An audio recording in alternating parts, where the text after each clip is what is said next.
एक गांव में राजू और रवि नाम के दो आइसक्रीम व्यापारी अगल बगल के घरों में रहा करते थे। राजू बहुत सरल और अच्छा इंसान है।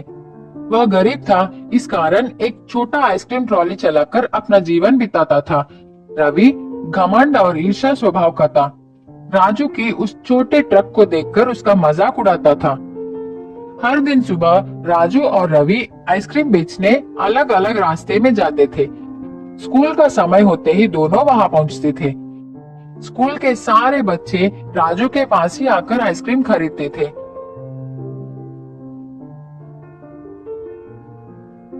रवि का आइसक्रीम ट्रॉली तो बहुत सुंदर और बड़ी थी, लेकिन कोई भी रवि के पास आकर आइसक्रीम नहीं खरीदता।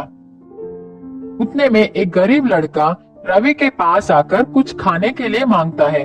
रवि उससे चिढ़कर वहां से चले जाने को कहता है।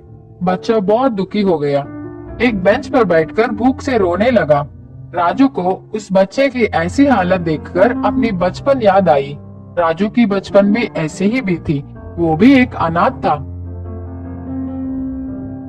राजू बच्चे के पास गया, उसे आइसक्रीम देकर खाने को कहा। पूछा, छोटू तुम्हारा नाम क्या है? तेरे कोई नहीं है क्या? बच्चा उदास होकर कहा, मैं अनाथ हूँ, आप मेरा नाम छोटू ही समझ लीजिए। राजू बोला, बेटा मैं तुम्हारा देखभाल करूंगा, तुम्हारी हर जरूरत को मैं पूरा करूंगा, स्कूल भी भेजूंगा, क्या तुम मेरे साथ चलोगे? छोटू बहुत खुश होकर राजू के साथ चला। इसी बीच में राजू अपने ट्रॉली का बात ही भूल गया। गर्मी की वजह से सारा आइसक्रीम पिघल गई। अब राजू भी कुछ नहीं कर सकता। उदास होकर छोटू को भी अपने साथ लेकर घर चला गया। आज तो छोटू आराम से सो गया, लेकिन राजू सोचता हुआ पूरी रात संकट में बिताई। अगले दिन सुबह रोज की तरह राजू आइसक्रीम बेचने अपने ट्रॉली को लेकर तैयार हो गया। छोटू से कहा, घर वापस आते समय मैं तुम्हारे लिए जरूरत चीजें लेकर आऊंगा। ऐसे कहकर राजू सोचता हुआ वहां से निकल पड़ा। राजू को रास्ते में एक मुनि नजर आए। राजू मुनि के पास जाकर प्रणाम किया। मुनि ने राजू से पूछा, क्या समस्या है? राजू बोला, मैं अपने इस छोटे गाड़ी से अब तक जीवन चला रहा हूँ, लेकिन अब तो मुझे एक बालक का भी ख्याल रखनी है। मुझे कुछ समझ में नहीं आ रहा है कि मैं उसकी सारे जरूरतों को कैसे पूरी करूं। आप ही इस समस्या का परिष्कार कीजिए।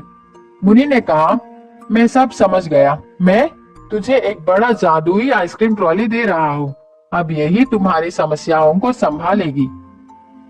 राजू खुशी से मुनि को धन्यवाद करके उस ट्रॉली को लेकर चला गया।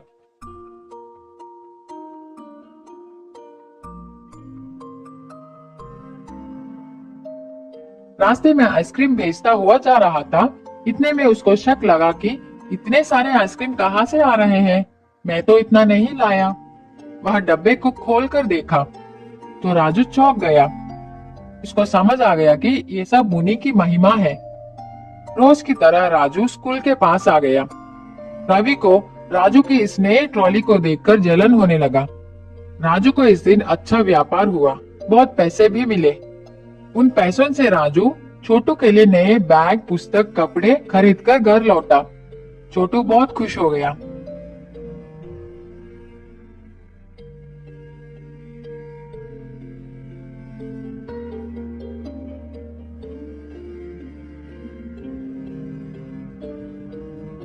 अगले दिन राजू छोटू को अपने साथ लेकर स्कूल पहुंचा। उसी स्कूल में छोटू को ज्वाइन कर दी। राजू का व्यापार अब अच्छी तरह चल रही थी। कुछ दिनों के बाद राजू का जीवन कुछ ज्यादा ही बदल गया, बहुत धनवान हो गया।